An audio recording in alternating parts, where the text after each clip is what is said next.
72-এর সংবিধান একটা ফ্যাসিবাদের একটা কারখানা, ফ্যাসিবাদ তৈরির একটা কাঠামো এই সংবিধানে দেওয়া আছে। সেজন্য 72 সাল থেকে সব সময় কি হয়ে আসতেছে, যে সরকারি আসুক সেই ফ্যাসিবাদ হয়ে যাচ্ছে। তো যখন ফ্যাসিবাদ কেউ হচ্ছে তাকে রুখতে গেলে সংবিধান সংস্কার করতে হবে। তাহলে সংবিধান সংস্কার করার জন্য তো এত কিছু হলো, আপনারা মেনেও নিলেন, সাইন পর্যন্ত করলেন। আজকে এসে জুলাইকে আপনারা কি করতে চাচ্ছেন না। আবার আরেকটা জিনিস বলি, একদিকে আপনি বলবেন জুলাই একদম টোটো আমরা বাস্তবায়ন করব, তাহলে আপনি সংস্কার কমিশনের অধিবেশন না ডাকলে আপনি বাস্তবায়নটা করবেন কিভাবে? মানে বলেছে যতটুকু এগ্রি করেছে ততটুকু তারা ততটুকু যদি করেন, আপনি বাকিটুকু যদি নেই তো আপনাকে আলোচনা সালাউদ্দিন করতে আহমেদের হবে সেই রে ভাই। বক্তব্য তো এখনো ঘুরে বেড়াচ্ছে, অনলাইনে পাওয়া যাচ্ছে যে সংবিধান সংস্কার কমিশন নিয়ে কোনো আলোচনা হয় নাই, এটা তাদের চাপিয়ে দেওয়া হচ্ছে। আচ্ছা, যদি চাপিয়ে দেওয়া হয় তাহলে আপনি গণভোট করলেন কেন, আগে কেন রিট করলেন না? তাহলে আপনি প্রতারণা করতেছেন জাতির সাথে। আপনি তাহলে স্পষ্ট করে ঘোষণা দেন আমরা জুলাই সনদের এই আদেশ মানি না, এবং এই আদেশের বলে যে ভোট হয়েছে গণভোট এবং যে পার্লামেন্টারি ইলেকশন, এই দুটার কোনোটাই মানি না, তাহলে আপনি অবৈধ। তাহলে এই জাতীয় সংসদ যে আগামী রবিবার থেকে চলবে, এটা তো অবৈধ সংসদ।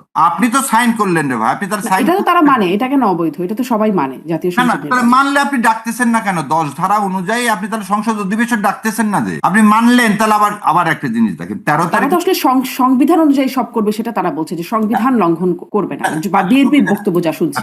বিএনপির বক্তব্য কোন সংবিধানে? এই সংবিধানের মধ্যে তো আপনি নাই। এই সংবিধানে ইন্টারিম গভর্নমেন্ট আছে নাই, এই গণভোট আছে নাই, 29 সালের আগে এই ভোট আছে নাই। তারা তো আসলে ডক্ট্রিন অফ নেসেসিটির আওতায় এটাকে মানে মেনে নিল না, সবাই তো এটাকে আসলে ডক্ট্রিন অফ নেসেসিটি তো আদালতের। কনস্টিটিউশন না, না ডক্ট্রিন অফ নেসেসিটি তো কনস্টিটিউশন আছে। ডক্ট্রিন অফ নেসেসিটি 106 যে প্রধান বিচারপতির আন্ডারে নিলেন, সে প্রধান বিচারপতিকে জোর করে সরাই দিলেন কোন কনস্টিটিউশনের আন্ডারে? ও বেতার আর কি দোষ প্রধান বিচারপতি? যদি বলেন যে রাষ্ট্রপতি তো একটা পদ, তো প্রধান বিচারপতিও তো একটা পদ, তো তাকে সরাই দিলেন। শেখ হাসিনা বুঝলাম ফ্যাসিস্ট, শেখ হাসিনাকে সরাই দিলেন। তাহলে মোস্তাকের মতো ওখান থেকে একজন এমপি কে আপনি প্রধানমন্ত্রী বানাতেন কনস্টিটিউশনের মধ্যে থেকে, আপনি কেন প্রধানমন্ত্রী হলেন? ওই যে এটার কথা বলেন না, যতটুকু আমার জন্য তখন আমি কনস্টিটিউশনের মধ্যে, এখন থাকবো কেন? আমি তো 2/3 পেয়ে গেছি, নাহলে তো আমি ফ্যাসিস্ট মনস্টার হতে পারবো না। আবার একটা জিনিস, আজকে প্রশাসক নিয়োগ দিচ্ছেন আপনি, আবার এই প্রশাসক নিয়োগ দিলেন কোন অর্ডিনেন্সের আন্ডারে? এই অর্ডিনেন্সের তো ইয়া নাই, সংবিধানে কোনো বিধান নাই।